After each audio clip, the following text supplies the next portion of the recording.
Hello and welcome back to Goonies World. I am Johnny Pharaoh, also known as Sean. And with me, as always, is Meanie, also known as Ryan. Also known as Squirg. Yes, and of course we have Goonie himself, also known as Colin. And awful known as Jubal. And of course, once again, we have with us our very good friend and special guest, Red Rocket, also known as Joe. What's up, Joe? Call me Sue. We will call you Sue. We'll call you a man named Sue. Of course, it's spelled S-I-O-U-X, I believe, but it's Sue to me. As in, and the Banshees. That's right, that's right. So we're back tonight with our in our universe of Dearth, a universe with its bloated red sun, playing the game Knave, and we're not going to get into all the recap, but just real briefly, the last time we played, our heroes Jubal and Squirg met a new friend, Sue Fastmane, and together continued the long journey to the wondrous city of Ceres Arx. And after trouble on the road with malignant hawk toads and a hair-raising ride off the Trythagorian wall in a phantom coach, you guys have crossed a pearl ash desert through the coral pillar corridors and have reached the high-walled town of Hadoro-Tyros. And unfortunately, however, the Hadoro-Tyrosians subscribe to the cult of denial, and they deny the sacrifice of Julian the Clean that kept the sun alive a little longer and ushered in the age of temporary reprieve. And they deny the very existence of reality, in fact. They think the world's already ended and everyone's all dead and this is a dream and everyone's in purgatory. But as Jubal pointed out, if he was having a dream, there would be more naked women around. And would they be halfling women or would they be normal-sized women, Jubal? Oh, I like them tall. Okay, you like them tall. All right. Because of Jubal claiming to be a friend of Julian's before Julian ascended to godhood, the gendarmes of the town in their ill-fitting, scavenged hobgoth armor, led by a priest in white robes, cried out that the party are blasphemers and have moved to attack you guys, and that's where we'll begin. But before we roll initiative, let's set the stage just a little bit. So you're just inside this locked, ridiculously tall gate of Hadoro-Tyros in a triangular plaza. And you can picture yourselves along the flat side of the triangle with a dozen gendarmes and the priest all around you, but your backs are to the wall. And they're running at you, but they're still about 30 feet away or so you could get off around a missile fire or charge at them. This plaza is surrounded by tall buildings that have gardens on the roofs, and they're covered in long trailing vines that stretch all the way down to street level. And there are townsfolk leaning out of their windows and on porches watching all this. So if one of you would go ahead and roll for initiative, we will see who goes first. And a 4, 5, or 6, I believe you guys will go. I think Ryan should roll it because I think we've both already rolled it before. Okay. Hopefully. Well, yeah, it would. Would it be me because I don't have a D6 with me? Yeah. Well, in that case, I think Joe can roll a D6. I purposely made Ryan That's because I a knew he wasn't 3. ready. At the 3, well, I hate to tell you guys this, but they're going to go first. And there are, as I said, a dozen of them. And 3 of them, seeing a big target with a big axe, decide to rush in and take care of Sue. And Sue, I'm afraid the first one of them is going to hit you, and it's going to do 5 points of damage to you. The second one is also going to hit you for 3 points of damage, a total of 8 in this first exchange. Luckily for you, Sue, the third one misses. Squirg, meanwhile, is swamped with 3 fellows, these gendarmes in their ill-fitting armor, but one of them misses you, luckily, Squirg. Another one takes a high swing at you with his sword, but he misses you again. And the last one with an 8, he cannot connect. But as a blasphemer, Jubal, is 4 men rush at you, Jubal. And now, of course, everybody's in this melee cluster up against the wall. Jubal, the first one misses you with his whirling sword. So does the second one. But the last one, my friend, connects and 7 points of damage. Meanwhile, the priest does nothing except 4 of those gendarmes. He's still about 30 feet away from you, and 4 of those gendarmes, they like line up in front of the priest, right? So anyone who wants to get to the priest has to go through them. It's the tactics that they're using. There are also 2 who are uncommitted at this point. They're kind of out in the mid-range. All that might be hard to picture, but if you can picture yourselves in a huge cluster with guys all over you, that's exactly where we're at right now. And I'll encourage you to be creative. You know, Knave gives us this great vague rule for stunts, which is stunts are combat maneuvers such as stunning, shoving, disarming, tripping, sundering armor, and so on. They're resolved with a versus save.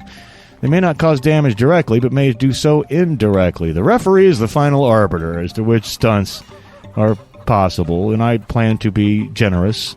So, and you're going to need to be creative when you have all these guys all over you.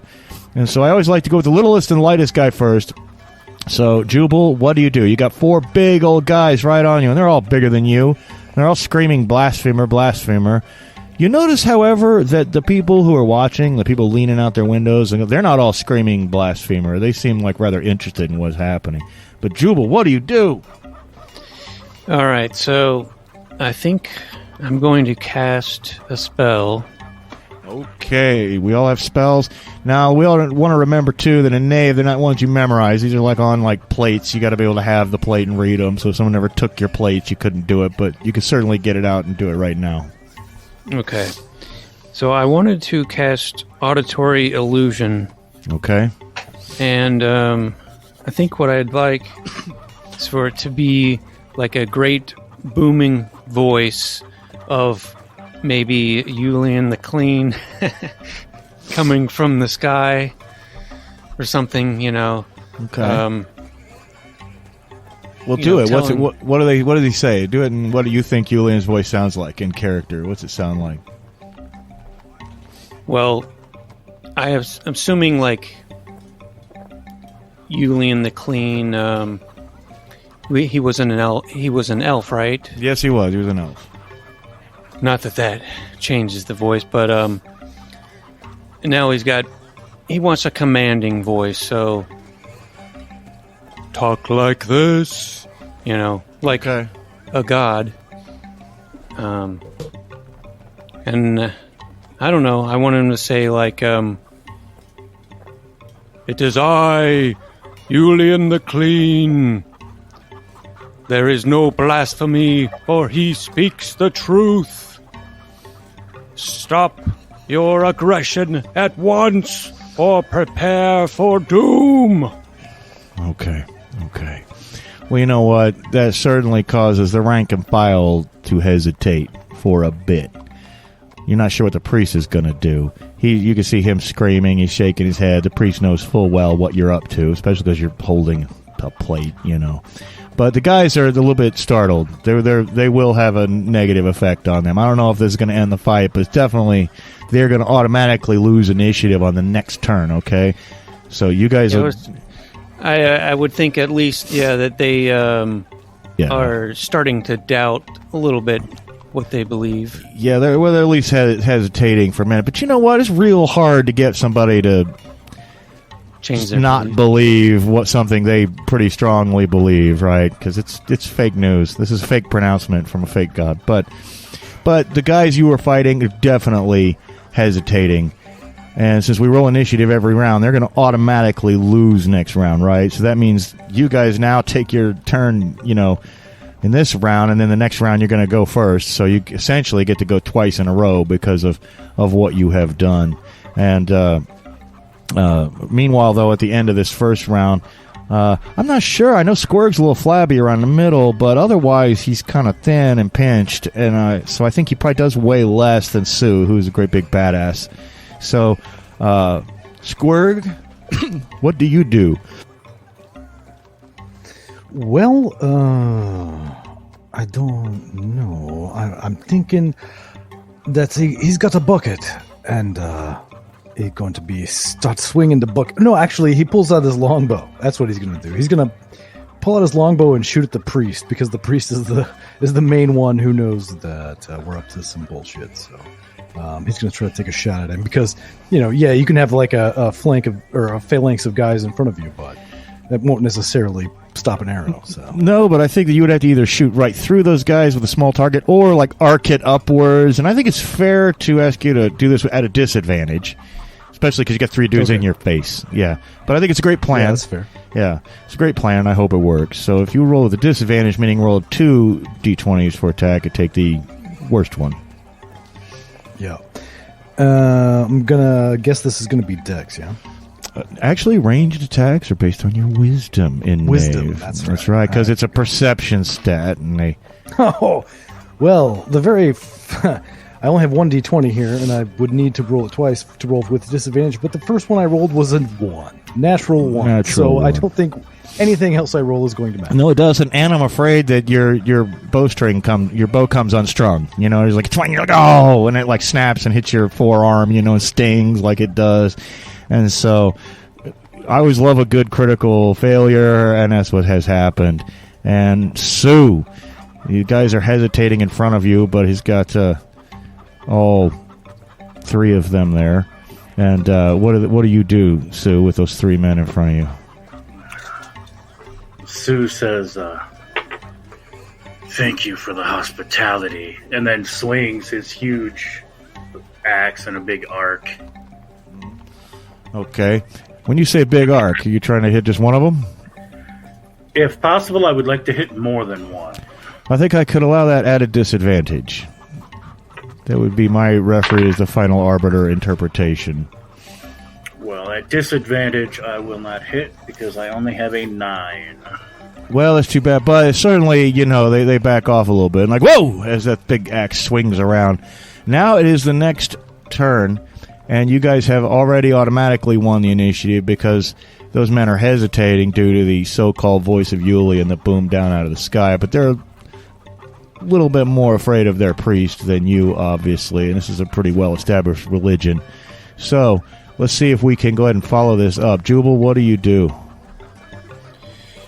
Well, I will have to just stab. You do a stabby, McStab, stab. Okay, there's 4 guys on you, and I assume you'll stab one? Yeah. All right. And Right in the gut. Stabbing him in the gut. All right, let's go ahead and roll. And to hit these guys, by the way, you'll need... their defense is 12, so you'll need a 13 or higher. I missed. And you missed him. And Squirg, what do you do?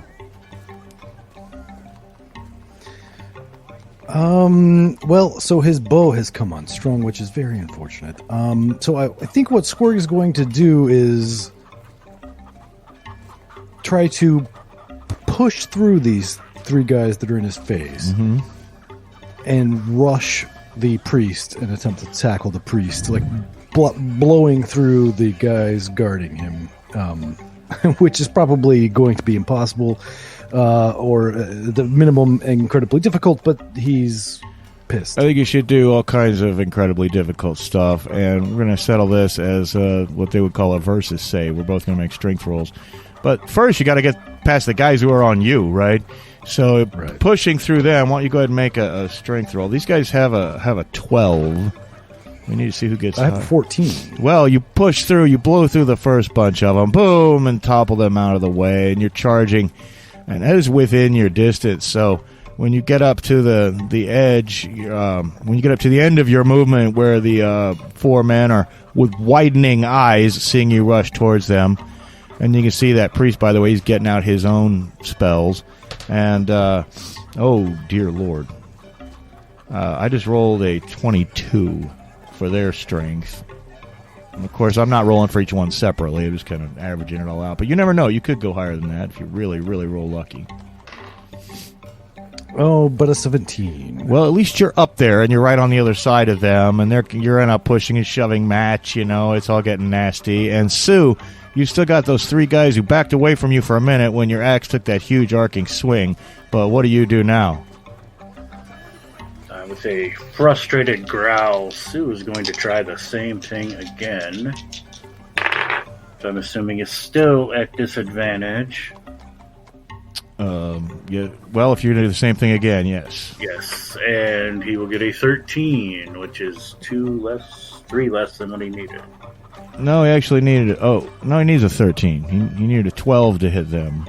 Oh, okay. So he needs a 13 or higher. So he does hit them. You may roll damage to be applied to all three of them separately. I mean, just roll once, and we'll give all three of them the damage. Okay. And forget, do I add anything to my damage? No. Okay. So damage for my big old axe will be... Oh, you're kidding. A 1. Well, they each take 1 point of damage. Oh boy. That was so anticlimactic. Well, at least they got a little slice. They might think twice about it. They might think twice. They have some some shaving cuts. Yeah, they might have a few shaving cuts to worry about. And so it's their turn. It's the bottom, basically, second half of the second round. And Jubal, these guys, I'm going to roll 4 20-sided dice all at once here. And I'll attack you. Well, you're only hit twice. And the first time, you're hit for 3 points of damage, Jubal. And the second time, you're hit for 6. So 9 points of damage total in that. And then, since we're all right here, those 3 guys are a little startled, Sue, but they back off of you a little bit for a minute, but they come charging back in. 2 of them actually hit you. But both of them roll low, and altogether you only take 6 points of damage. And let's see. And what is your wisdom, Squirg? Let's see. I think it's 12. No, it's 13. Okay, I need to get 14 or higher to do this, but the priest looks at you and he says, "Don't hurt me!" He's reading from his tablet. He's trying to put the command spell on you. He can only give you a 3-word command. But he's saying, "Don't hurt me," to you. And actually says, "Do you really want to hurt?" No, there's too many words. But guess what? He can't cast a spell. He can't get it off. He stumbled over his words. He fumbled. There's some extra noise. For whatever reason, the energies of the universe are just not aligning, and you still very much feel that you would like to hurt him. However, those 4 guys right in front of him haven't done anything yet, and they all attack you. One of them, in fact, only one of them actually managed to hit you, though, Squirg, but you do take 6 points of damage from that one hit. Now, you've heard a couple guys. There's only a dozen of them out here. You think maybe you can do this, maybe get creative, think what spells you've got, try to use them creatively, but it is the next round, and this time we are rolling. And and then, of course, the priest is now saying, "Listen not to the lies of the blasphemers, and they're using magic. Do not be fooled." And we'll go ahead and roll initiative. Well, only you guys need to roll it. So it looks like Colin's going to roll it. 2. I'm afraid that you will not go first this time, and those guys do. So the 3 guys on Sue all swing, and only one of them hits you, Sue. He does 5 points of damage. And then the 4 gentlemen who are pushing and shoving, Squirg. Well, that's only one of them hits you there, Squirg, but it is a 20, and in my world, that's double damage. So you take 10 points of damage from that natural 20. Bam! And luckily, the others did not hit you. And also, Jubal, you got 4 guys on you. Don't forget, there's still 2 that aren't accounted for. Jubal, I hate to say this, 3 of them hit you. And that's 5, 10, 11 points of damage total, Jubal, as these guys are slicing you up. And, of course, you guys got a decent number of hit points compared to other OSR games. I was already hurt from last session, so I am... Let's see. Are you in trouble? Well, I'm... think at negative... I don't know how far I can get. Well, you go to 0, but you're down on the I'm at ground. 0. Well, you guys see all this, and did I get in all those attacks on their turn? Yes, I did. And one of the 2 guys was uncommitted. He actually runs up and he grabs Jubal, by the hair, and he puts a knife by his throat, and he says, "Surrender! Surrender or the blasphemer dies." "Yes, surrender or the blasphemer dies," says the priest. Do you 2 want to surrender, or do you want to fight on for a little bit longer and see if you can save your friend? me be thinking about it. Sue doesn't surrender for anything. Well, Sue, me name Squirg, but me name not stupid. Okay. So you throw up your And hands. it seems like we haven't the numbers to take these bastard lying blasphemers. Well, whatever they are, I don't know. They don't believe in Julian the Clean.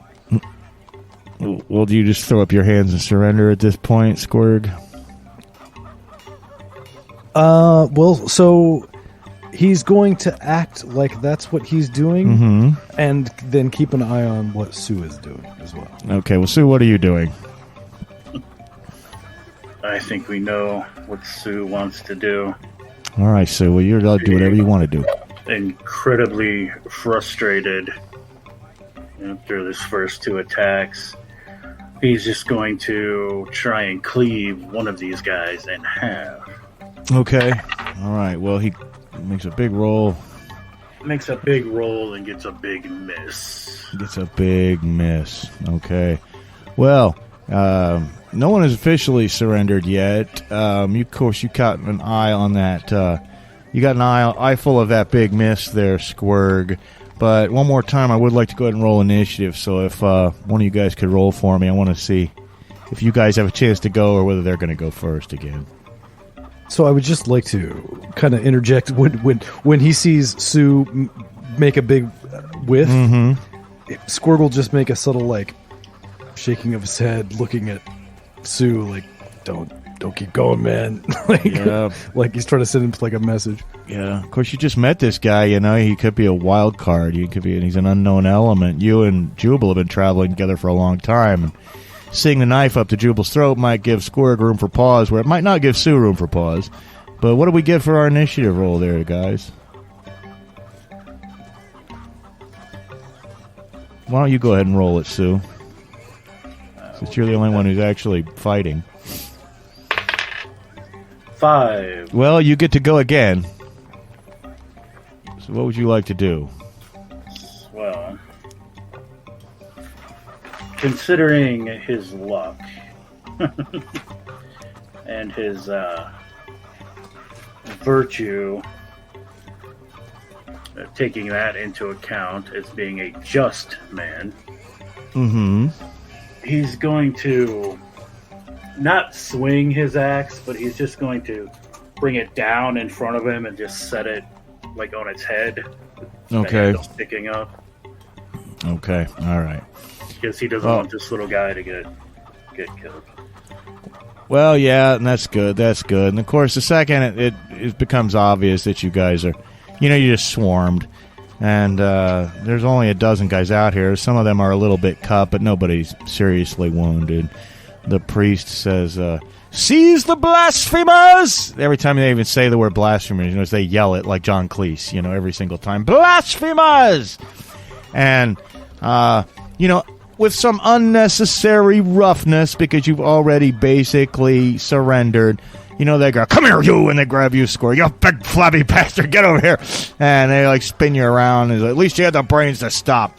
And then they're like, "All right, get over here, you!" And they rush over to you, Sue, and they grab you, and everybody's arms are pinned behind their back, and Jubal, you're smacked around into bare consciousness, and they drag you over to the priest, who whispers a few words over you and stabilizes you and brings you back up to 10 hit points, but that's it. And you're woozy, and you don't know what just happened, but by the time you come to, you guys are all in manacles, and you're being led to the city. But there's not great rejoicing amongst the citizens. You can't help but think, as you look up at them, looking out of their windows and off their porches, these great vine-covered buildings, that just a tiny, tiny part of them is sort of mildly disappointed. But you fought a brave battle against great odds, and no one could blame you for, being defeated. But at least you knew when to surrender. So, Anyway, you're all taken through the town. And as I say, it's very crowded. I mean, this big open triangular plaza is one of the few open spaces. If you recall, this town's walls are ridiculously high. The city, it's more vertical than it is horizontal, this city of Hadoro-Tyros. And you're taken through these crowded streets, through the vine-covered buildings, and beyond the triangular plaza. But suddenly, around the next corner, there's what looks like a large vacant lot. And seemingly suspended in midair above that lot at different levels are 4 wretched-looking people in chains. One's pacing back and forth, one is weeping, and 2 are asleep, but they're just floating in the air. "Welcome to the invisible tower," says the priest. "This is your new home." And you're led through. A little privacy. Well, there's certainly no privacy. In some ways, it's a great prison, right? Because everyone in the whole town can just look up any time and see these people. But it's a big tower. I mean, you guesstimate maybe, it's hard to tell because it's invisible, but once they lead you in, you can't see it, and they start pushing you up invisible stairs, which is really difficult to navigate. You keep tripping, and they're used to it. So every time you trip, they're impatient. "Get up there, you! Get moving, you!" They march you all the way up to the top. You can count. You're on like 12 flights of stairs, and it's daytime still. So it's not lit up or anything. But they take you into this invisible cell. Now the chains are visible. They just look like they're hanging there in midair. But they go ahead and manacle you guys around the waist. I mean, they put a chain around your waist, and then you're manacled to that chain, but your legs are free. Sue wants to protest as they're putting him in. "Hey, I just met these guys. Look, that fight down there, you started it. I think the little one might have some sort of insanity." "You'll be free to speak later, blasphemer." And you're all left there for a moment, and they leave the room and close the invisible door, and you can watch them walk back down the invisible stairs. And you can see, below you on different levels, the other prisoners. You're tempted to, shout to them, but you realize they can't hear you. I mean, the walls stop sound perfectly well. You just can see right through them. And you're so high up, though, that you're actually above most of you're certainly above the level of the walls and most of the buildings here in Hadoro-Tyros. And you can see beyond those walls, several marches or miles away to the southeast, there's something you just can't miss. There's this huge black step pyramid at the edge of a massive rift in the earth. I mean, from here, even though you don't have a great angle on that rift, it seems like a bottomless pit, and there's deep purple smoke rising out of this pit before this great black step pyramid. And for a while, curious people watch you guys, stare at you from high windows and garden rooftops.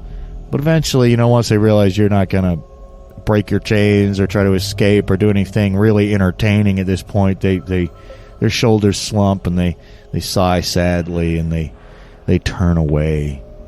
And you're left there for a few hours. Is there anything you want to talk about? Well, there's other prisoners in here, isn't there? Not in this room, but on different... not in this room. Yeah, it's you could see, though, down 3 levels below you, there's a guy sleeping, there's another guy weeping, and 2 of them are asleep, curled up in little fetal positions. You can just see their chains and them. And every now and then, guards walking up and down the stairs. One thing you can see, though, is all the way down through the 12 invisible floors, all your stuff, you got, except for, the clothes you're wearing, your stuff is thrown into an invisible closet. And an invisible lock is locked by one of the guards. You're on the 12th level of this tower. All your stuff's down on the 1st level and locked in. And, so that's where you find yourself. And I don't know if any of you has the capability of helping Jubal with his hit points. I don't think you do. I don't think you have any of those spells handy. But I'm going to leave you two to talk for just a few minutes in character and let you bemoan your fate. Well, I do apologize for getting you into this, Mr. Fastmane. They started it. Yes, I mean, I had no idea that these people would have such a crazy belief system that they think the world isn't real. It's plain to see for everyone that it's real. And, in my past life, I was somewhat of a hero and made a name for myself, and and then I tried to settle down, and that didn't work out. But I had no idea my past would come back to haunt me like this. Yes, they believe in very strange things here. Yes, and I don't know if there's a way to convince them otherwise. Me don't think so, but me do think we... It seems like, I don't know what kind of punishment they have in mind, but if we could get out of here, that would be ideal, but I don't see a way to do so with, these chains. Well, and you think maybe, just maybe, you might, if you would really concentrate all your strength, be able to break yourself or one of your friends, break the chains. But, everybody in the whole city could potentially see you, and certainly the guards, maybe nighttime might be a better, depending on how well they light things up, which you don't know. But the day does pass, and after a few hours, you could see a guard climbing stairs from below with a serving tray. He's climbing the invisible stairs, of course, and he slides open the invisible hatch and the invisible door of your invisible cell, and he slides in the tray, and it's just you got just enough room in the chain, slack in the chain to be able to get it. But there's 3 cups of small beer, and there's 3 bowls of watery but good smelling moo stew. And the guard says to this lad, "Eat up. You're going to need all your strength to stand trial tomorrow before the priests of the Red Circle." Yeah, that's right. If you're convicted of blasphemy, then you're going to be sacrificed to the gods of nothing. Oh, no. And you can try to get some more information out of him if you like, but otherwise looks like he's going to walk away. Precisely what time tomorrow? At dawn. That's when all the trials happen. To the gods of nothing. Is this a trial by combat? Oh, no. Which is good for you, because from what I've seen, you're very ineffectual at combat. It's not my strong suit. No, it will be a trial. But I assure you, you'll get a fair trial. Oh, yeah. Funny. I tell you this, the gods of nothing are hungry. Well... So, the gods of nothing... I've not heard of them before, I don't think. Well, they have no tenets. They are nothing. We believe in nothing. We believe in nothing, Lebowski. and yes, but when he mentions the trial, he keeps pointing and nodding over at the that black pyramid that's a few marches or miles away. Like, you think that's where and the pyramid's like right up against that pit, the step pyramid. And you can see now that you thought it was like a stairway going up the sides of the step pyramid, like slicing the steps. You really know it's a slide. and you just had this terrible premonition of being slid down, the side of the pyramid. You're like, down into the pit of... sacrificial bodies usually go into pits. That's right. It's not surprising. Yeah, and you don't know if this pit's really bottomless or not, but it can't be good in there. I mean, obviously there's deep purple smoke billowing out of it, and it's no accident that we have smoke that is deep purple colored. If you know your classic rock, then you know the riff that is playing inside my mind right now. But however, would you guys like to eat the moo stew or drink the small beer? Do you trust it? Oh, I'm so hungry I don't even have a choice. I'm just glad it's not something horrible. looking. I was going to say, I hope if they were going to bring out some kind of nasty slop, I would hope that would be invisible too, so I don't have to see it. But this looks like a decent meal. So Yeah, I mean, Skorg, you're a connoisseur of moo stew, aren't you? Yes, and me flabby, and we can't keep this flabby figure by not eating the moo stew. Yeah. Like I say, it smells pretty good. Does anyone want to, taste it with their tongue and see if maybe it's, okay? Because I mean, I'm not even gonna bother. I'm just gonna eat. Squirg's just gonna fucking eat. Okay. I'm gonna wait and see what happens to these two when they eat it. Okay. Well, they eat it, and they don't have any ill effects. Like I say, it's a little watery, I mean, but it's well seasoned, and it's maybe they really do want you to have your strength tomorrow. But I'll assume you guys go ahead and eat up. While we're eating, Sue wants to ask Jubal, are you sure this past life of yours really happened? Because you may have noticed that the sun is still red. Maybe these guys have a point. well, yes, I am sure. I saved the world. It was very complicated and detailed. I don't remember it all, but I do remember that there would be no sun at all if it wasn't for me and my compatriots. Yeah, and I'll interject here. Just, the listeners wouldn't necessarily know this, but off mic many years ago, we had a campaign set in this world, and Jubal and Joe playing a different character, and we had a character named Julian, played by our friend Teresa. And to save the world, these guys awakened the metal gods, which were essentially giant robots. And the long and short of it is, Julian sacrificed himself by flying his metal god into the sun. And so instead of the world immediately ending, the world was granted. You just went from the age of lamentations, where the world was ending, to the age of the temporary reprieve. The world has been granted a temporary reprieve, and that's why some people worship Julian, but not these people, not the cult of denial.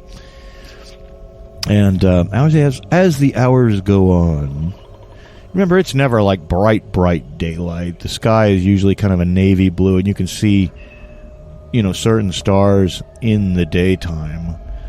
But it does get dark at night when that great, bloated, shuddering, sunspot-covered, sick, old red sun finally sets. You can see that you guys in your cell are pretty much in darkness, except outside your cell on the landing, a little globe of light appears in a lantern. And this just happens, boom, boom, boom, boom, boom, down the stairs on every level. So, like, on each level, they're putting one lantern in the stairways, just so they can see if anyone's going up or down the stairways. But you guys in your cell are more or less in complete darkness. Someone would have to be standing right outside the door staring at you. And the good thing about being in an invisible prison cell is you can see if somebody's standing right outside the door. So it's dark. And, for all you know, there's windows in this cell. You don't know. You'd have to walk around and feel all the walls. You think maybe if you were to somehow get out of the chains, you might be able to come up with a plan to get out of here, even if it meant dashing down, But all your stuff is down on level 1. Your spells, all your weapons, maybe not your armor. I think your armor is enough like clothes. None of you guys are really decked out in anything serious in terms of armor, I don't think. It's like leather and, quilted and padded armor.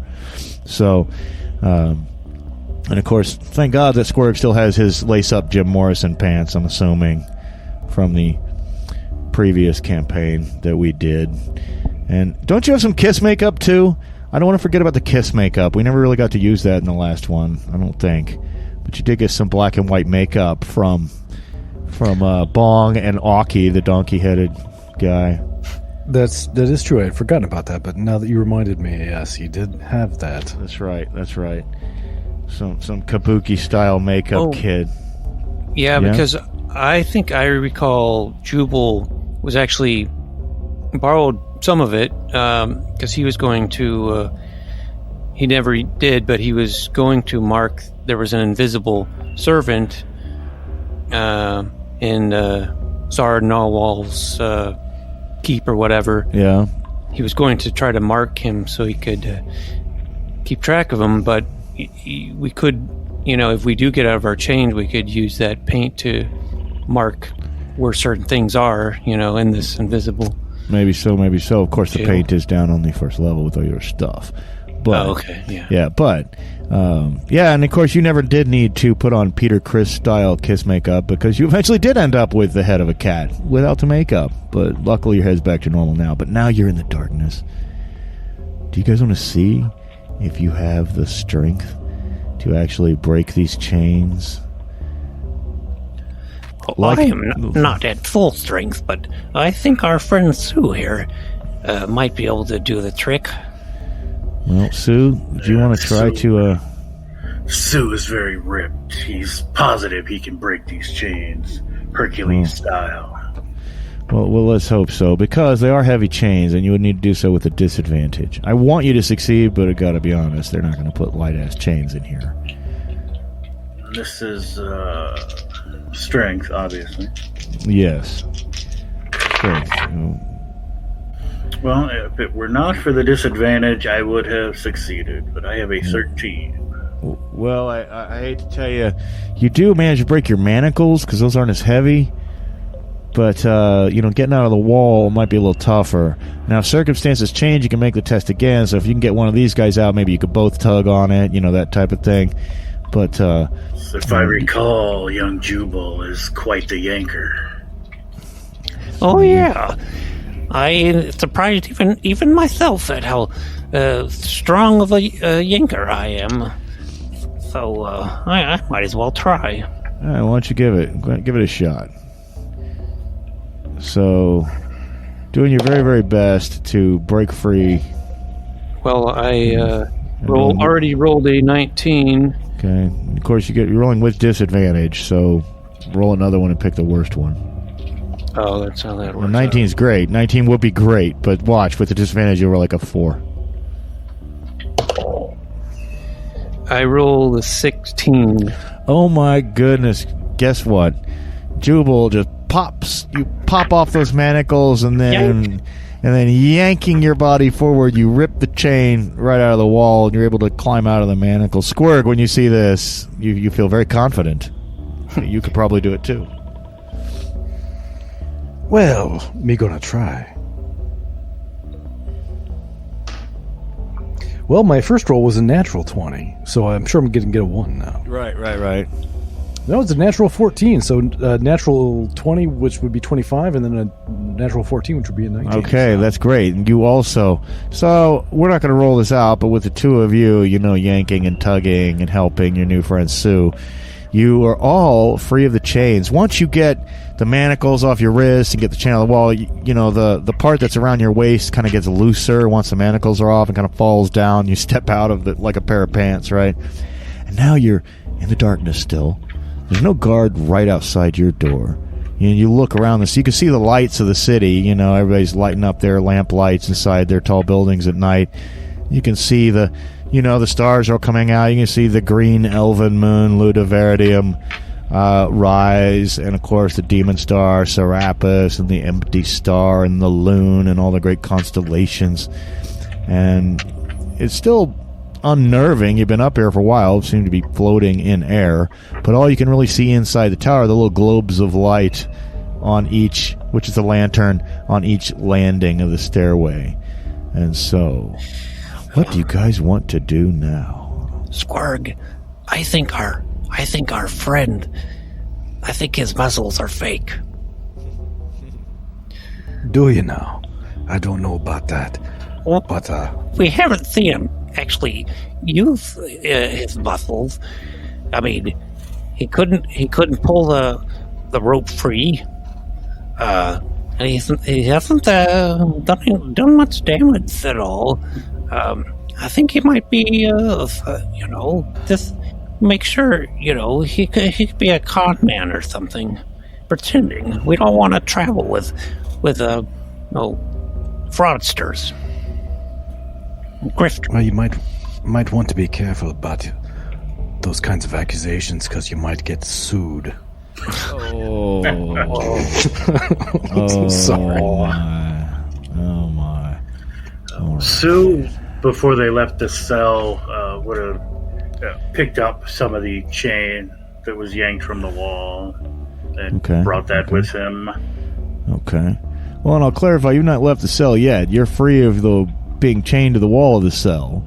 But you assume that the door of the cell might also be locked, and somebody might have to, I mean, if you had any lock picks, I guess you might be able to maybe fashion the manacles or some of the metal of the chain through bending or whatever into a pick. That's not crazy. You could try to pick a lock with a disadvantage since you don't really have the right tools. Or you could just try to smash through the door, which might make a noise. Did they give us like a spoon to eat the stew with, or did we just have to? You know what, Joe? That's a great point. That's a great point. And I believe you could fashion a spoon into a lockpick that would not give you disadvantage. That might be stretching it, but better than you could like a length of chain or something. The end of the spoon, the non-spoon part, non-business end of it, could be somewhat pointy. And I'll believe you because our listeners don't know this, but Colin actually picks locks as a hobby, not as a profession, but he has a secret lockpick kit that is disguised as a credit card. And those picks actually really suck. Yeah. Just a novelty thing. Well, who would like to try to pick the lock with your spoon? I mean, it's a big lock. It's got a big keyhole, sure. I must insist that I am a burglar extraordinaire. If I am not to pick this lock, then nobody shall, I'm afraid. Of course, you break chains, you pick locks. Okay, well, why don't you stick that spoon in the lock, in the keyhole, and see if you can pick it. This is a dexterity test. Okay. You know, we need higher than a 15. Oh. Well. No, not quite. Well, maybe you're not such an extraordinary burglar after all. Would anyone else like to give it a shot? We need greater than a 15. You get to add your dexterity bonus. I've loosened the lock, so if anyone gets it, it's because of that. Well, me may be flabby, but me a bit dexterous as well, so let me give it a go here. And I rolled a 15, which is going to be a 20 with my bonus. Oh, well, look at that. Just click, click, click. Yeah, I already had most of the tumblers already in place, though. This is all you had to do was stick it in there. So, you're welcome. Well, here's the thing, and I would not stand to talk too long because opening the door leads onto the landing where there is that global light. Now, if anyone happened to be looking up right at this minute, they would be able to see the door open or see you walking past it, you know. So, unless you could think of some other stratagem, you know, it seemed to me that just rushing past it real quick, you know, and closing the door behind you might be the best way unless you guys can think of something else.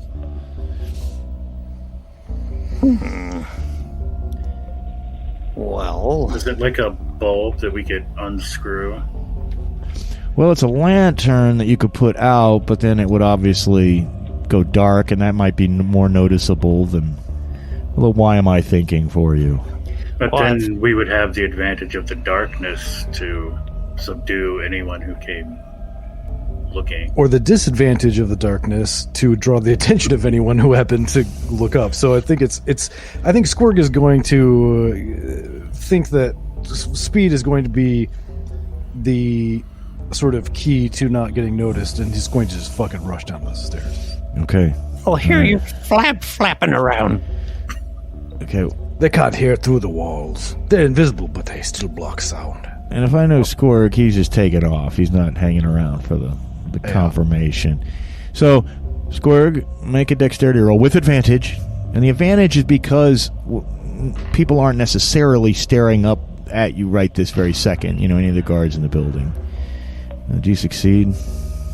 Well, I don't know, but he got a 16. Okay, well, you succeed. Yeah, you need a 15 on everything unless otherwise specified, or higher than a 15. So, yeah, Squirg just takes off, and you make it down 3 flights of stairs before you got to hide in the shadows again before that burst of energy ends, right? So you've gotten down to level 9 so far on that dexterity roll, and no one seems to have noticed you. No one seems to have noticed you. You're just outside the globe of light, you know, on the 9th floor waiting for your friends. Who wants to try it next? Well, I assume he made it. I don't hear any commotion. So, well, I hope you don't mind, Mr. Fastmane, but I'm going to follow my friend here. You're certainly faster than I am. Yes, I assume that I am. Yes, I think I will attempt to make a run for it. Okay, make a dexterity roll with advantage. Be greater than a 15. Okay. Re-roll twice then? Yeah, roll twice, pick the best one. That's right. Well, my best one was a 15. Do we add our bonus? We add your dexterity bonus, yeah. Okay, then that would be a 19. Yeah, you always add when you're making a test. You just don't add for damage. Yeah, 19. You make it. You rush down. You take up your position behind Squirg on the 9th floor. No one's seen you guys yet. No one's seen you yet. How about you, Sue? All right. I still have advantage as well. Yeah, all of you do, and the advantage just comes from the fact that no one's actively watching you at the moment. That would be an 18, and my modifier will make it a 21. Oh, well, that's great. Soon you guys are all together on the 9th floor. Now let's see if you can get down to the 6th floor without anyone noticing. You know, they would have to be, like, purposely looking up, and if they're not, then they're going to notice some peripheral movement or whatever. But because they're not, that's why we have the advantage. And if you want to, you can all just roll at the same time and go together on 3, you know.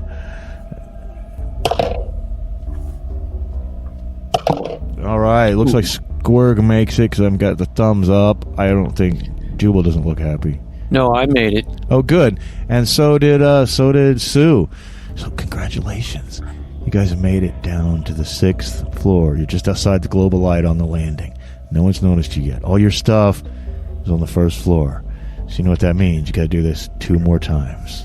Oh, I wish we could just drill down through these floors. I can see it. I just can't grasp it. It's too far down. Yeah. All All right. Well, here we go again. Let's try and make that mad dash. So far, so good. So far, you've been lucky. Another natural 20 from Squirrel. Oh, nice. Nice. Cashing them in. Nice. Uh-oh. Ooh. I got a natural 20, but it looks like Joe has failed. No. Yep, I get a 14. Well, you guys get down to the 3rd floor, which is great. And just as you make it, that chain that you brought with you, you just accidentally, bang it against the wall, and you hear a sound from below, and a guard runs up the stairs and sees you just at the edge of that globe of light, but he can't see you real well, right? Because the light's kind of in between you and him. He's, hey, you blasphemers, get back up in your cell right now. What do you guys do? You know what? Let's roll initiative. So, all right, Colin's rolling initiative. Oh, I didn't even think about it, and I rolled a 6. Okay, great. You guys go first. What do you do?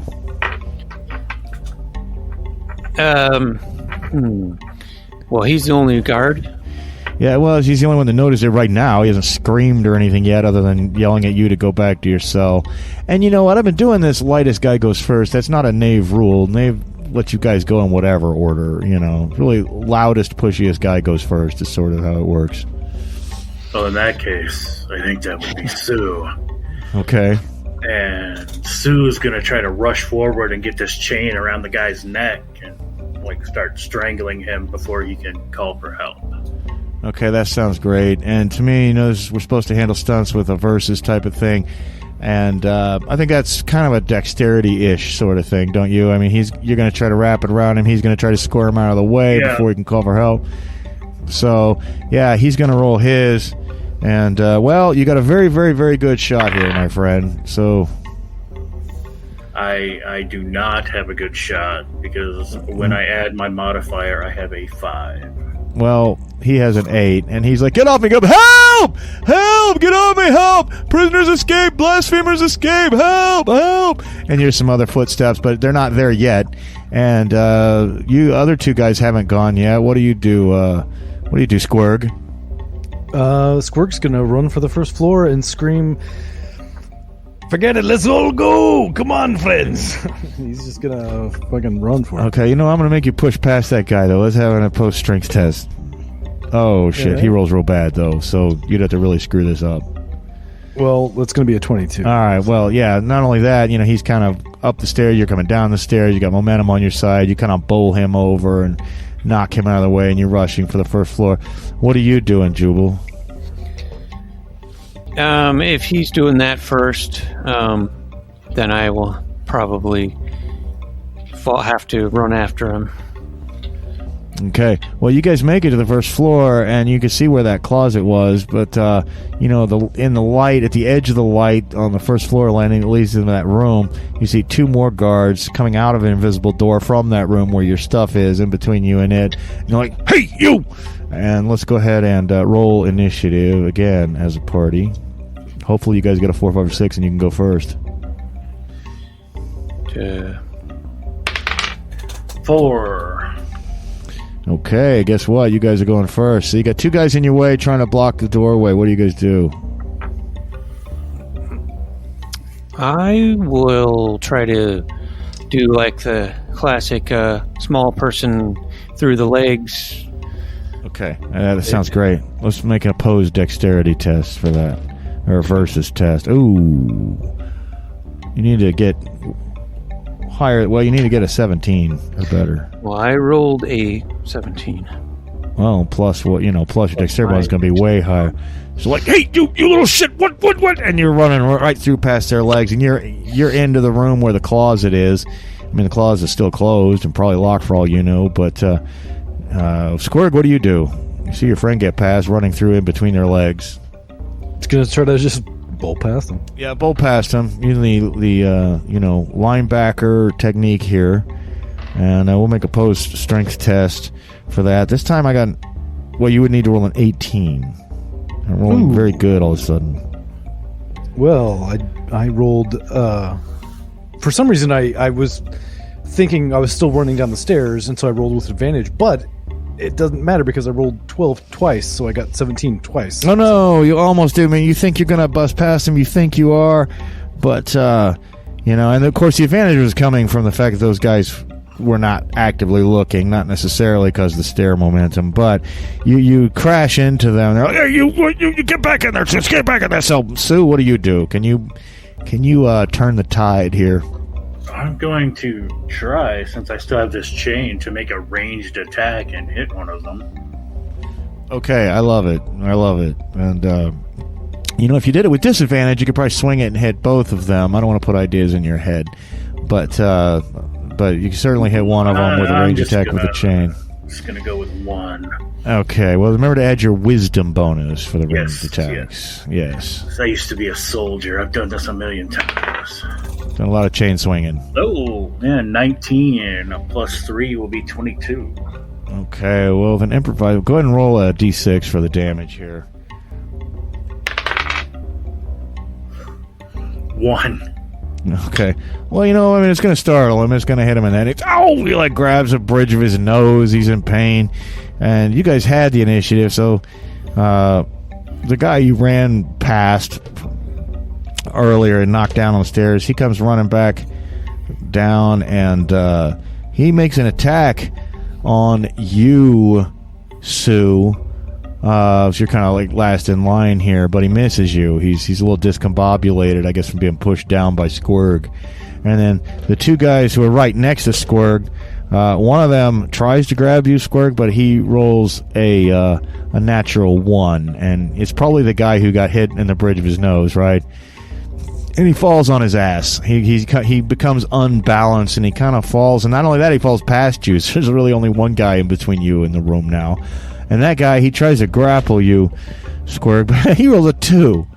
1 and a 2. I mean, with his bonuses, he's got more, but he's not able to stop you from getting any further into the room. And now we're going to roll for initiative again. Okay. It's like your initiative guy there, Jubal. All right. 4. Okay, you guys will go first. Now you're gonna have to get that door open if you want your stuff. Do you want to try to pick the lock, Jubal, since you're in here and you've got the thing? Yeah. Or you got a spoon? Well, I guess we could assume you all took your spoons. Yes. Can I Consider yours. Yeah. Can I try to distract them to keep them off of him while he's trying to open the door? Yes, you can. So there's no real specific turn order. I mean, they couldn't get to him anyway, but certainly you can. How do you distract him? You take your pants off? That would distract anyone. It's not just my axe that's big. No, I'm like whirling this chain. Okay. Just trying to keep them on their toes. I have, yeah. I can see that those three of them, they're going to be like a little hesitant. Okay. You know what? I'm going to say that gives Jubal an advantage to pick the lock. All right.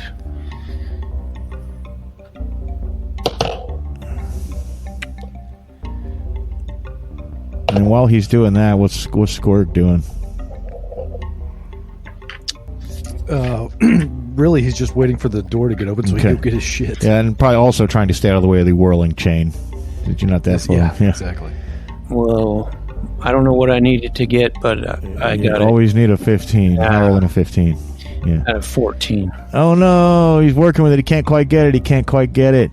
And well, in that case, Squirg would like to sort of stop just evading this chain and try to bowl the door down. Just like rush into it and shoulder it to open. All right, make a strength test. Do you rush across the room and crash into it? I can't tell if that's a 6 or an 8. That is a 6, so 21. All right. Bam! Door cracks open. And, of course, all your stuff's right in there. And, yeah. Now, like I say, these two guys are a little bit distracted still. They're afraid of that chain. Now, if you guys don't try to stop and put on all your stuff now, if you just grab your bags and run, you might be able to bash your way out the front door and get out of here before these guys can do anything, if that's what you want to try. If you want to stop and put on all your weapons and everything, it might be a little trickier. What do you guys want to do? I mean, I didn't even really have any armor, so I just want to grab my shit and go, I guess. Grab your stuff and go. Yeah, I agree. I mean, they didn't even take our armor, I don't think. So I think we're just just grab stuff, run, and sort of out. Right. Okay. Just grab my bag and my axe. Okay. Now I'm assuming you're kind of still swinging the chain around, keep them a little bit at bay. They're all yelling though now, and you can hear footsteps running through the streets. But you guys, somebody needs to smash their way through that front door.